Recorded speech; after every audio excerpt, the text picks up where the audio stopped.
Subscribe करिए हमारे channel target UP TET CTET को और बेल आइकन को दबाइए। हेलो फ्रेंड्स, मैं रेनू स्वागत करती हूँ आप सभी भावी अध्यापक एवं अध्यापिकाओं का आपकी अपनी channel target UP TET CTET में। दोस्तों, आज की इस वीडियो में हम आपके डीएलएड थर्ड सेमेस्टर के संस्कृत विषय के सोल्यूशन को लेकर के आए हैं। चलिए देखते हैं। यहाँ पर क्वेश्चन नंबर 1 है, संस्कृत में माहेश्वर सूत्रों की संख्या कितनी है। दोस्तों, संस्कृत के पहली क्लास में ही मैंने आप लोगों को बताया था माहेश्वर सूत्रों के बारे में, माहेश्वर सूत्रों को याद करने की ट्रिक, प्रत्याहार बनाना, ये सारी चीजें मैंने आपको सिखाई थी। और देखिए, माहेश्वर सूत्रों की संख्या पूछा तो कितनी होती है, 14 होती है। आप लोगों ने अच्छे से पढ़ा था, मुझे पूरी उम्मीद है कि आप लोगों ने संख्या सही लगाया होगा। क्वेश्चन नंबर 2 है, ट का उच्चारण स्थान है कंठ, तालु, मूर्धा, दंत, ओष्ठ। कंठ, तालु, मूर्धा, दंत, ओष्ठ। मैंने बार बार आप लोगों को इस तरीके से ट्रिक के माध्यम से याद करना सिखाया था। तो यहाँ पर आप देखिए, क वर्ग का कंठ हो गया, च वर्ग का तालु हो गया और ट वर्ग का मूर्धा हो गया। तो यहाँ पर ऑप्शन 3 जो है मूर्धा, ये सही हो गया होगा। और उम्मीद करती हूँ कि आप सभी लोगों ने इसका राइट आंसर लगाया होगा 3। और दोस्तों, मुझे पूरी उम्मीद है कि आप लोगों ने सारा का सारा पेपर भी बहुत अच्छा किया होगा, क्योंकि पेपर बहुत अच्छा और बहुत ईजी आया था। क्वेश्चन नंबर 3 है, कौन सा शब्द नपुंसक लिंग है, यानी कि ना तो स्त्रीलिंग है ना ही पुल्लिंग है। तो बालक तो आपको पता ही है कि पुल्लिंग है, नदी भी मैक्सिमम स्त्रीलिंग में ही आते हैं, ठीक है। बाकी अगर नदियों की बात करें, हम ब्रह्मपुत्र की बात करें, तो ये सब आते हैं पुल्लिंग में, लेकिन मैक्सिमम स्त्रीलिंग में आते हैं। तो ये भी नपुंसक लिंग नहीं हुआ। विद्यालय भी नपुंसक लिंग नहीं हुआ, ये पुल्लिंग में आता है। तो ऑप्शन 3 जो है ये राइट आंसर हो जाएगा, एतत्, ठीक है। इसके बाद क्वेश्चन नंबर 4 है, रमेशा में कौन सी संधि है, दीर्घ संधि, गुण संधि, वृद्धि संधि या यण संधि। रमेशा का जब हम संधि विच्छेद करेंगे तो रमा धन ईश रमेश। तो दोस्तों, इसमें होगा गुण संधि, क्योंकि आ का जब ई से मेल हो रहा है तो ये ए हो जा रहा है। तो ऑप्शन 2 जो है गुण संधि, ये सही हो जाएगा। इसके अलावा रमेश या राकेश में भी गुण संधि ही होगा। क्वेश्चन नंबर 5 है, राजपुरुष में समास है। तो राजपुरुष में आप सभी लोगों को पता ही इसमें कौन सा समास है, तत्पुरुष समास है। ऑप्शन 1 जो है ये सही हो जाएगा। इसके बाद हम आगे बढ़ते हैं। क्वेश्चन नंबर 6 है, दीर्घ संधि के सूत्र को लिख करके स्पष्ट करिए। तो दीर्घ संधि का सूत्र आपको पता ही है, अकः सवर्णे दीर्घ, अकः सवर्णे सवर्णे दीर्घ। इसका मतलब क्या हुआ, अगर छोटा आ या के बाद अगर बड़ा आ आता है तो इसका बड़ा आ हो जाएगा, या छोटा आ और छोटा आ मिलकर के बड़ा आ हो जाएगा। इसके अलावा अगर बड़ा आ के बाद अ आता है तो इसका भी क्या हो जाएगा, बड़ा आ हो जाएगा। और बड़ा आ और बड़ा आ मिलकर के भी बड़ा आ हो जाएगा। इसी तरीके से छोटी ई को लेकर के, छोटा ऊ को लेकर के, बड़ा ऊ को लेकर के हम बनाएंगे। तो इसका एग्जाम्पल क्या हो जाएगा, विद्या धन आलय, आलय क्या हो जाएगा, विद्यालय। और ये किसका, यह कौन सी संधि है, यह दीर्घ संधि हो गई। तो इस तरीके से यहाँ पर आ और आ, बड़ा आ मिलकर के बड़ा आ, विद्यालय। तो इस तरीके से यहाँ पर उम्मीद करती हूँ कि आप लोगों ने इस सूत्र को लिखा होगा। और समान वर्णों के आने पर उसका क्या होता है, दीर्घ होता है। ये भी आप लोगों ने इस तरीके से दिखाया भी होगा, दर्शाया भी होगा। दोस्तों, क्योंकि 1 नंबर का प्रश्न था, तो अगर आपने अच्छे से सूत्र को लिखा होगा तो आपको नंबर मिलेगा। अका सवर्णे दीर्घ, अका के आगे ये यहाँ पर देखिए विसर्ग है, फिर दीर्घ के आगे विसर्ग है, ठीक है। फिर इसके बाद देखिए क्वेश्चन नंबर 7, नदी शब्द के प्रथमा विभक्ति के तीनों वचनों के रूप लिखिए। नदी शब्द रूप, मैंने आप लोगों को शब्द रूप याद करना सिखाया था। तो इसका हो जाएगा नदी, प्रथमा विभक्ति पूछा, प्रथमा विभक्ति तीनों वचनों में, तो ये हो गया एक वचन। फिर द्विवचन हो गया नद्यो, इसके बाद फिर हो जाएगा नद्यः, ठीक है। तो नदी, नद्यो, नद्यः, ये हो गया एक वचन, ये हो गया द्विवचन और ये हो गया बहुवचन। प्रथमा विभक्ति में तीनों है। अब इसके बाद देखिए 19 पूछा है क्वेश्चन नंबर 8 में, 19 संख्या को संस्कृत में कैसे लिखेंगे। तो आपको पता है कि 19 को हम क्या लिखेंगे, एकोनविंशति। उम्मीद करती हूँ कि आप लोगों ने बिल्कुल सही लिखा होगा, एकोनविंशति। और ये क्या हो गया, 19 हो गया। इसके अलावा ऊनविंशति भी लिख सकते हैं इस तरीके से, ऊनविंशति, ठीक है। इस तरीके से भी, ये भी सही है। इसके बाद हम आगे बढ़ेंगे। अगला है यहाँ पर देखिए क्वेश्चन नंबर 9 है, नमः के योग में कौन सी विभक्ति रख दी। दोस्तों, मैंने आप लोगों को एग्जाम्पल के माध्यम से ये बताया था कि नमः स्वस्ति स्वाहा, ये शब्द आपको जहां भी दिखेंगे वहां पर क्या होगी, चतुर्थी विभक्ति होगी। तो इसमें क्या होगी, चतुर्थी विभक्ति होगी। और आप लोगों ने अगर कारक चैप्टर को अच्छे से पढ़ा है, कारक विभक्ति जो मैंने पढ़ाया है, तो आप लोग का ये सारा क्वेश्चन बिल्कुल सही होगा। दोस्तों, यहाँ पर चतुर्थी विभक्ति बस केवल लिखना था और यहाँ पर 1 नंबर का ये क्वेश्चन था। अगला क्वेश्चन पर हम आते हैं। पठ धातु के लोट लकार प्रथम पुरुष के रूप में लिखिए। ये क्वेश्चन नंबर 10 पूछ रहा है। चलिए इसको भी हम देखते हैं। तो पठ धातु का लोट लकार, उम्मीद करती हूँ पठ धातु को आप लोगों ने अच्छे से याद किया होगा। ऑलरेडी मैंने ट्रिक के माध्यम से आप लोगों को बताया था।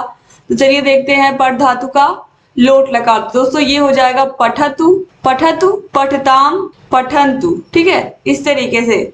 इसके अलावा यहाँ पर पठत की जगह पर यहाँ पर हम एक वर्ड और भी लिख सकते हैं, पठतात भी लिख सकते हैं। चाहे आप पठतात लिखिए, चाहे आप पठतु लिखिए। तो पठत पठताम पठंतु या पठतात पठताम पठंतु, बस यही खाली लिखना था हमें। प्रथम पुरुष का रूप खाली लिखना था। ठीक है, तो प्रथम पुरुष हो गया ये। अब इसके बाद देखिए क्वेश्चन नंबर 11 है, चौमासा में कौन समास है? चौमासा, चौराहा, नवरत्न, नवरात्रि, पंचवटी, इन सब में कौन सा समास होता है? द्विगु समास होता है। जहां भी संख्यावाचक शब्द वहां पर द्विगु समास होता है। बस ये यहाँ पर यही लिखनी थी, चौमासा यानी कि 4 मास। तो यहाँ पर 4 शब्द आ रहा है। इसके बाद क्वेश्चन नंबर 12। अब यहाँ से देखिए लघुत्तरी क्वेश्चन स्टार्ट हो गए। उम्मीद करती हूँ कि आपने लघुत्तरी क्वेश्चंस को अच्छे से किया होगा। क्री धातु का लिट लकार का रूप लिखिए। तो क्री धातु का दोस्तों हो जाएगा, यहाँ पर देखिए सभी वचनों को लिखना है। तो क्री धातु का लिट लकार का रूप इस तरीके से हो जाएगा, करिष्यति, करिष्यतः, करिष्यन्ति। ठीक है, फिर उसके बाद हो जाएगा, ये प्रथम पुरुष हो गया। मध्यम पुरुष में हो जाएगा करिष्यसि, करिष्यथः, करिष्यथः, करिष्यथ। ये सब मैंने दोस्तों आप लोगों को पढ़ाया है बहुत ही अच्छी से। करिष्यथ होगा यहाँ पर दोस्तों, करिष्यथ। ठीक है, अब इसके बाद देखिए फिर हो जाएगा उत्तम पुरुष में करिष्यामि, करिष्यावः, फिर करिष्यामः। तो इस तरीके से यहाँ पर विसर्ग लगेगा। तो यहाँ पर ये आपका पूरा लिट लकार का रूप यहाँ पर पूछा था। लिट लकार का रूप क्री धातु का हो गया। ठीक है, अब देखिए इतना आसान सा क्वेश्चन पूछा है। क्वेश्चन नंबर 13, 11 से 20 तक की गिनती लिखना है संस्कृत में। तो 11 को हम कहते हैं एकादश। दोस्तों हम लोग जिस स्कूल में पढ़ते थे वहां पर क्लास के आगे कक्षा 1, कक्षा 2 इस तरीके से नहीं लिखा होता था। वहां पर जैसे अगर कक्षा 11 है तो वहां पर क्लासरूम के ऊपर यानी कि जो दरवाजा था उसके ऊपर एकादश लिखा रहता था। अगर कक्षा 12 का क्लास है तो वहां पर द्वादश लिखा रहता था। ये सब हम लोगों को बचपन से इस वजह से ये सब चीजें लर्न हो गई थी। तो यहाँ पर एकादश हो गया, द्वादश हो गया। अब इसके बाद देखिए त्रयोदश, फिर इसके बाद चतुर्दश, फिर इसके बाद पंचदश, 15, फिर उसके बाद षोडश, षोडश, षोडश के बाद सप्तदश, सप्तदश के बाद अष्टादश, अष्टादश के बाद 19 को क्या कहेंगे आपको पता है? 19 को हम कहेंगे एकोनविंशति या ऊनविंशति। फिर उसके बाद 20 को हम कहेंगे विंशति। तो चाहे आप उपसर्ग लगाइए, चाहे इस तरीके से, चाहे आप उपसर्ग लगाइए या फिर इस तरीके से ऐसे लिख दीजिए। तो यहाँ से 11 से 20 तक की गिनती कंप्लीट हो गई। अब इसके बाद क्वेश्चन नंबर 14 पूछा है, श्लोक पूछा, और ये श्लोक बहुत आसान है। यहाँ पर देखिए कहा क्या है श्लोक में, ध्यान से आप देखिएगा। प्रिय वाक्य प्रदानेन सर्वे तुष्यन्ति जन्तवः तस्मात् तथा वक्तव्यम वचने का दरिद्रता। दोस्तों यहाँ पर कहा गया है अगर प्रिय वाक्य बोलने से सभी लोगों को खुशी मिलती है, सभी मानवों को खुशी मिलती है, संतुष्टि मिलती है, तो हम वचनों में दरिद्रता क्यों यानी कि प्रिय वाक्यों को बोलने में दरिद्रता कैसी, यानी कि हम अच्छा बोलने में कंजूसी क्यों करें? क्योंकि जो प्रिय वाक्य होते हैं, जो प्रिय शब्द होते हैं, वो सभी लोगों को खुश करते हैं, सभी लोगों को शांति प्रदान करते हैं, सभी लोगों के चेहरे पे मुस्कान लाते हैं। तो सही वचन या अच्छे वाक्य या मधुर चीजें बोलने में हम दरिद्रता क्यों करें? ठीक है, यही यहाँ पर इस श्लोक का अर्थ होगा, यानी कि हमें प्रिय वचन ही बोलने चाहिए। एक तरीके से हम कह सकते हैं यहाँ पर प्रिय वाक्यों को ही बोलना चाहिए, क्योंकि इससे सभी को खुशी मिलती है और इसमें कोई दरिद्रता हमें नहीं दिखानी चाहिए। क्वेश्चन नंबर 15 है, उपसर्ग एवं प्रत्यय का अंतर स्पष्ट करिए।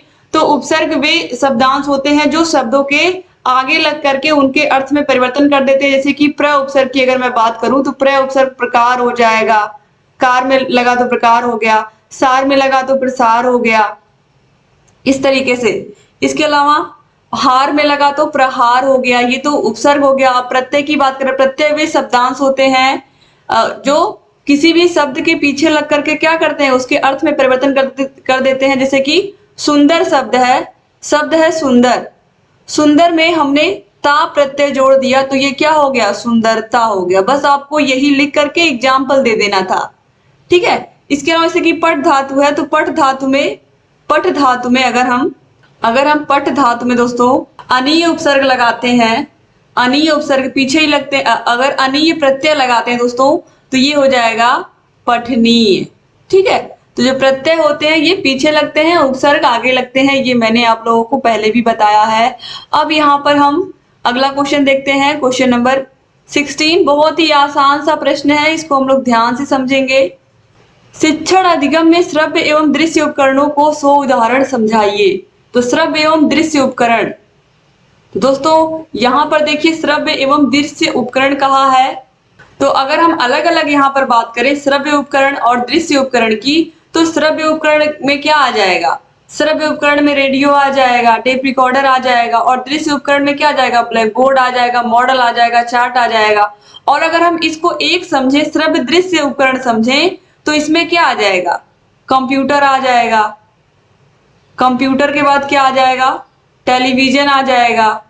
तो कंप्यूटर हो गया, टेलीविजन हो गया, कंप्यूटर, टेलीविजन, ये सब क्या है, दृश्य श्रव्य उपकरण है। तो दोस्तों ये टेलीविजन, प्रोजेक्टर, ये सब चीजें हैं जो श्रव्य और दृश्य दोनों हैं। और इन सभी के माध्यम से क्या होगा, इन सभी के माध्यम से जो बच्चे हैं वो आसानी से कॉन्सेप्ट को समझ पाते हैं, और बच्चे क्या होता है इससे और अच्छे से संस्कृत विषय को सही से बोलना सीख पाते हैं, पढ़ना सीख पाते हैं, लिखना भी सीख पाते हैं। तो इस तरीके से अगर हम श्रव्य उपकरण की बात करें तो रेडियो से क्या होता है, और टेप रिकॉर्डर से बच्चे सही उच्चारण करना सीखते हैं संस्कृत भाषा का। अगर यहाँ पर चूंकि संस्कृत में आया है तो इसलिए आपको यहाँ पर संस्कृत विषय को ही ध्यान में रख करके आंसर देना है। तो दोस्तों यहाँ पर देखिए, अगर श्रव्य उपकरणों की बात करें तो अगर यहाँ पर एग्जाम्पल देना है तो आप क्या देंगे, श्रव्य उपकरण में टेप रिकॉर्डर हो गया, इसके अलावा रेडियो हो गया। तो इन उपकरणों की सहायता से बच्चों का उच्चारण हम सही करवा सकते हैं, बच्चों को हम याद करवा सकते हैं चैप्टर्स को। इसके अलावा दृश्य उपकरण के माध्यम से यानी कि चार्ट, मॉडल, इनकी सहायता से हम बच्चों को आसानी से, जैसे कि संस्कृत से हिंदी में कौन कौन से वर्ड्स को संस्कृत में क्या कहते हैं, जो हिंदी में क्या कहते हैं, और उन हिंदी के वाक्यों को या हिंदी के शब्दों को संस्कृत में क्या कहते हैं। जैसे कि मान लीजिए कि कुछ जानवरों के नाम है, इनको हमें संस्कृत में बच्चों को बताना है, तो हम उसको चार्ट की सहायता से बच्चों को बता पाएंगे। ठीक है, तो इस तरीके से चार्ट हो गया, मॉडल हो गया, इन सब का प्रयोग हम करेंगे दृश्य साधन के रूप में। और अगर यहाँ पर दृश्य और श्रव्य एक साथ पूछा है तो उसमें कंप्यूटर आ जाएगा, टेलीविजन आ जाएगा। और इससे भी क्या होगा, इससे भी बच्चों का क्या होगा, कॉन्सेप्ट ही क्लियर होगा, बच्चों को अपने विषय की अधिक जानकारी आसान भाषा में, हम उनके विषय को आसान भाषा में उनको पढ़ा पाएंगे। तो इस तरीके से यहाँ पर दोस्तों क्लियर नहीं किया श्रव्य एवं दृश्य। अगर श्रव्य की बात करेंगे तो रेडियो, टेप रिकॉर्डर, और दृश्य की बात करेंगे तो chart, paper, model, black board, ये सारी चीजें आ जाएंगी। ठीक है, और अगर श्रव्य दृश्य दोनों की बात करेंगे तो कंप्यूटर, टेलीविजन, ये सब चीजें आ जाएंगी। तो उम्मीद करती हूँ आप लोगों ने इसका आंसर जरूर लिखा होगा अच्छे से। क्वेश्चन नंबर 17 की बात करते हैं। यण संधि के सूत्र के माध्यम से सोदाहरण व्याख्या कीजिए। तो यण संधि का सूत्र क्या होता है, इको यणचि, ये सब मैंने आप लोगों को लिखवाया है, इको यणचि। दोस्तों इसमें हमको क्या लिखना था, यहाँ पर देखिए सूत्र के माध्यम से एग्जाम्पल देना था। तो इस सूत्र का मतलब क्या होता है, अगर आप चाहते तो इसका व्याख्या भी कर सकते थे। इको यणचि का मतलब होता है कि यदि ह्रस्व अथवा दीर्घ छोटी ई, इसके अलावा छोटा ऊ, री या री के बाद कोई असमान स्वर आता है, यानी कि इन ई, उ, री, री के अलावा इनके बाद कोई भी स्वर अगर आता है, चाहे छोटा हो, बड़ा हो, कोई भी हो, तो उसके स्थान पर, ई के स्थान पर हो जाएगा य, ई के स्थान पर य हो जाएगा, उ के स्थान पर व हो जाएगा। इसके अलावा री के स्थान पर आधा र और री के स्थान पर आधा ल हो जाएगा। अब इसका एग्जाम्पल हम देखेंगे, तो इसका एग्जाम्पल हो जाएगा, सबसे अच्छा है यद्यपि, यदि, धन, अपि, ये हो जाएगा यद्यपि, यद्यपि। तो यहाँ पर आप देखिए यद्यपि हम ऐसे भी लिख सकते हैं, आपको समझने के लिए यहाँ पर मैं लिख रही हूं। तो यहाँ पर देखिए आधा द आ गया। तो इस तरीके से यहाँ पर जहां पर भी आपको आधा वर्ड दिखेगा वहां पर यण संधि होगी। ये मैंने आप लोगों को बार बार इस एग्जाम्पल के माध्यम से जब मैंने क्लासेस ली थी तभी भी समझाया था।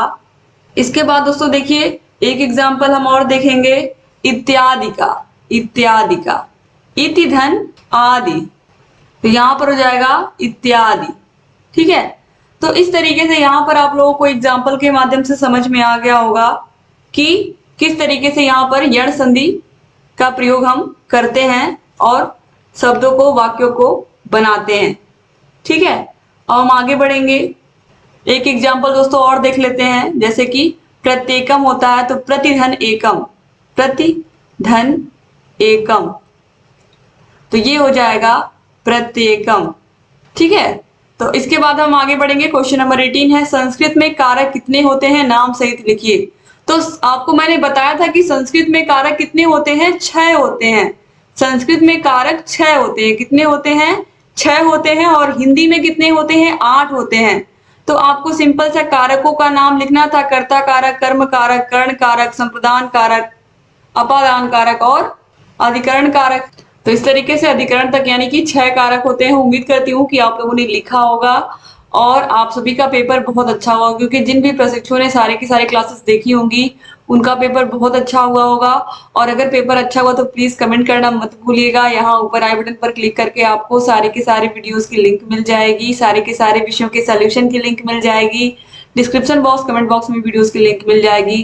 कंप्यूटर का सोल्यूशन भी आप देख सकते हैं। इसके अलावा आप हिंदी का सोल्यूशन भी देख सकते हैं, आपको कमेंट में मिल जाएगा लिंक। तो दोस्तों वीडियो को अधिक से अधिक शेयर करिएगा। मैंने पूरी कोशिश की है कि अच्छे से आप लोगों को सारे के सारे एग्जाम्पल के माध्यम से आप लोगों को पूरा सोल्यूशन दूं, और आप लोगों ने मिला लिया होगा तो आप लोग प्लीज बताइए कि आप लोगों ने कितने आंसर बिल्कुल सही किए हैं। और उम्मीद करती हूँ कि आप लोगों के सारे पेपर बहुत अच्छे हुए होंगे। सारे के सारे पेपर कैसे गए आप लोग जरूर कमेंट करके में बताइएगा। चैनल से बने रहिए, सारे वीडियोस को भी देखते रहिए, जहाँ कहीं कोई भी समस्या है हमसे बताते रहिए। दोस्तों आप हमारे टेलीग्राम चैनल से जुड़ जाइए अगर अभी तक आपने टेलीग्राम चैनल को ज्वाइन नहीं किया, और अगर चैनल को सब्सक्राइब नहीं किया तो प्लीज अब सब्सक्राइब कर लीजिए, और बगल में बेल आइकन होगा उसको भी प्रेस करना मत भूलिएगा, ताकि सारे के सारे वीडियोस की नोटिफिकेशन सही समय पर जाए और आप सारे वीडियोस को देख करके अपनी तैयारी को और बेहतर बना पाए। 4th सेमेस्टर ऑलरेडी हमने पूरा पढ़ा दिया है, 3rd सेमेस्टर आपका आज कंप्लीट हो गया। तो आप सारे वीडियोस को देख सकते हैं, सारे विषयों की तैयारी शुरू कर सकते हैं, और जहाँ कहीं कोई भी डाउट हमसे पूछ सकते हैं। जय हिंद दोस्तों।